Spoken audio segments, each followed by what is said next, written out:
აბა დაფიქრდით, რა მოხდება თუ გეტყვით, რომ თქვენი ყველაზე ნათელი მოგონებები, ისეთები, რომლებზეც დარწმუნებული ხართ, რომ ნამდვილია, სინამდვილეში ყალბია? და რაც ყველაზე უცნაურია, ზუსტად იგივე ყალბი მოგონება თქვენ გარდა მილიონობით ადამიანს აქვს.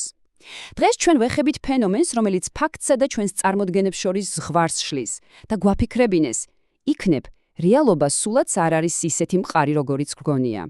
კარგი, მოდი პირდაპირ საქმეზე გადავიდეთ. რამდენად ენდობით საკუთარ მეხსიერებას?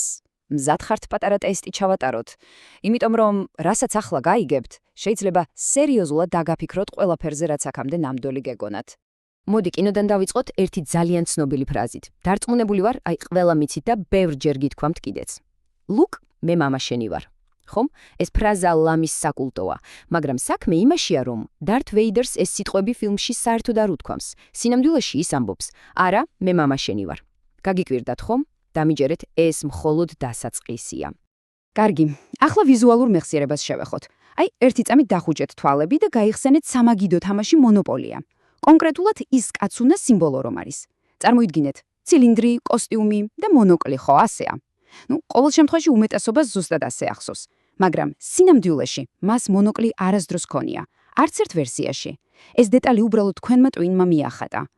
და მოდი, კიდევ ერთი მაგალითი, რომ საბოლოოდ დავრწმუნდეთ. პიკაჩუ, ყველამ ვიცით ხო? პოკემონების სამყაროს მთავარი ვარსკვლავი. ახლა, ძალიან სწრაფად გაიხსენეთ მისი კუდი. როგორია? ალბათ, უმეტესობა თქვენგანი წარმოიდგენს ყვითელ კუდს, რომელსაც ბოლოში შავი წვერი აქვს. მაგრამ, არა. ნებისმიერი ოფიციალური სურათი რომ ნახოთ, აღმოაჩენთ, რომ პიკაჩუს კუდის ბოლო მთლიანად ყვითელია. ხედავთ? აი, ეს კოლექტიური შეცდომებია ზუსტად ის, რაზეც დღეს ვსაუბრობთ. აბა რა ხდება? რატომ გვახსოვს ამდენ ადამიანს ერთი და იგივე არასწორი რამ? უბრალოდ დამთხვევაა თუ რაღაც უფრო სერიოზულია საქმე? მოკლედ, ამ ფენომენს, როცა უამრავი ადამიანი იზიარებს ერთსა და იმავე ცრუ მოგონებას, თავისი სახელი აქვს და ისტორიაც საკმაოდ უცნაური. ამას ქვია მანდელას ეფექტი. ეს ტერმინი პირველად 2009 წელს გამოიყენა ფიონა ბრუმმა, რომელიც პარანორმალურ მოვლენებს იკვლევდა.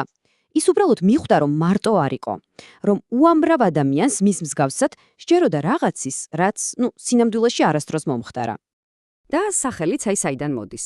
თვითონ ფიონა ბრუმს და მის გარშემო უამრავ ხალხს ძალიან მკაფიოდ ახსოვდა, რომ ნელსონ მანდელა 80-იან წლებში ციხეში გარდაიცვალა. ზოგი იმასაც კი ირწმუნებოდა, რომ მისი დაკრძალვა ტელევიზორში ნახა. სინამდვილეში რა მოხდა? მანდელა 1989 წელს გამოვიდა ციხიდან და 2013 წლამდე იცოცხლა. აი სწორედ ამ უცნაურმა მასობრივმა ცრუ მოგონებამ დაუდო სათავე ამ ტერმინს. კარგი, გასაგებია, მაგრამ რა არის ამის ლოგიკური ახსნა? როგორ შეიძლება ამდენი ხალხი ერთდროულად, ერთსა და იმავე რამეში ცდებოდეს? პირველი და ყველაზე სავარაუდო პასუხი მოდი ფსიქოლოგიაში ვეძებოთ. თურმე ჩვენი ტვინი არ მუშაობს ვიდეო კამერასავით, რომელიც ყველაფერს ზუსტად იწერს. არა, ის უფრო კრეატიულ მეზღაბრეს ჰყავს, რომელიც ამბავს ყოველი გახსენებისას თავიდან აწყობს. ამ პროცესს მეცნიერულად კონფაბულაცია ჰქვია. და ეს არ ნიშნავს, რომ ვიტყუებით, არავითარ შემთხვევაში.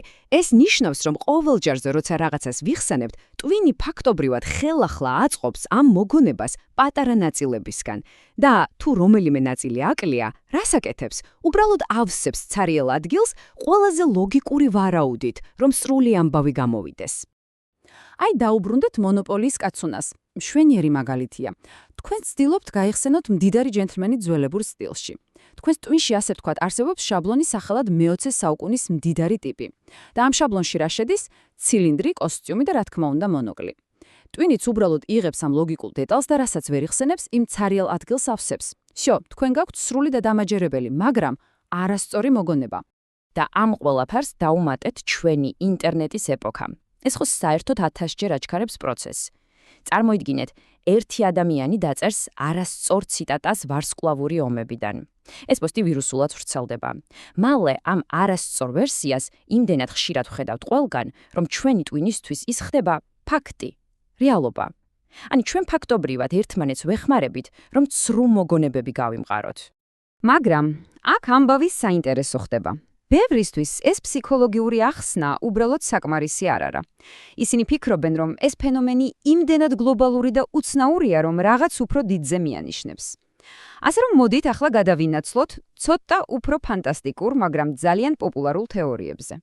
ძირითადად ორი ასეთი ალტერნატიული თეორია.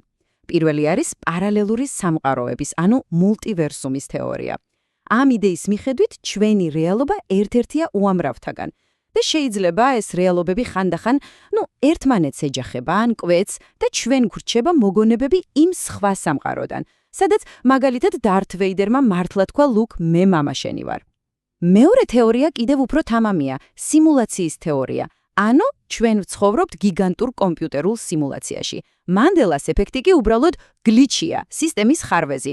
ან იქნებ პროგრამული განახლება, რომელმაც ზოგიერთი ძველი ფაილი შეცვალა. მოკლედ, რა გამოგვდის? გვაქვს ორი აბსოლუტურად განსხვავებული შეხედულება. ერთ მხარეს მეცნიერება გვეულება, ენდეთ ფაქტებს, თქვენი ტვინი არასაიმედოა. მეორე მხარეს კი ეს თეორიებია, რომლებიც კითხვის ნიშნის ქვეშ აყენებენ თვითონ რეალობას.